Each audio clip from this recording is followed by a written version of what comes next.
ಇಲ್ಲಿ ನೋಡ್ಬೋದು, ಇಲ್ಲಿ ಎಲ್ಲದಂದ್ರೆ ಇಲ್ಲಿ ಕುಡಿ ಕಟ್ ಮಾಡಿದ್ದು ಇಲ್ಲಿ ಕಾಣಿಸ್ತದೆ ಒಳಗೆ.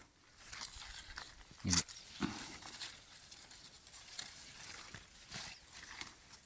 ಇಲ್ಲಿ ಮೊದಲ ಕುಡಿ ಕಟ್ ಮಾಡಿತ್ತು.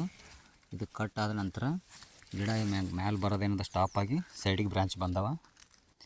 ಸೈಡಿಗೆ ಯಾವ ರೀತಿ ಬ್ರ್ಯಾಂಚ್ ಬಂದವ ಅಂದ್ರೆ ನೀವು ನೋಡ್ಕೋಬೋದು. ಇಲ್ಲಿ 1 2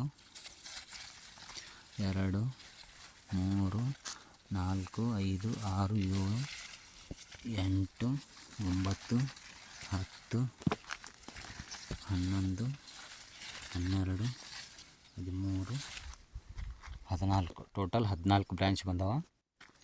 ಅದೇ ನಾವು ಕಟ್ ಮಾಡಿದಿಲ್ಲ ಕುಡಿ ಅಂದ್ರೆ ಇದು ಏನದಲ್ಲ, ಇಲ್ಲಿ ಇದು ಸ್ಟೇಟ್ ಈ ಥರ ಮ್ಯಾಗ ಬಂದು ಇಲ್ಲಿ ತನಕ ಆಗ್ತಿತ್ತು. ಈ ಥರ ಬ್ರ್ಯಾಂಚ್ ಬರ್ತಿದ್ದಿಲ್ಲ. ಅದಕ್ಕೆ ಕುಡಿ ಕಟ್ ಮಾಡಿದ್ರೆ ಇಳುವರಿನೂ ಹೆಚ್ಚಿಗೆ ಆಗ್ತದೆ, ಗಿಡನೂ ಚಲೋ ಬ್ರ್ಯಾಂಚಸ್ ಬರ್ತಾವಂತ ಹೇಳ್ಬೋದು. ನೋಡ್ಬೋದು ನೀವು ಲೈವ್ ಆಗಿ ಈ ಥರ.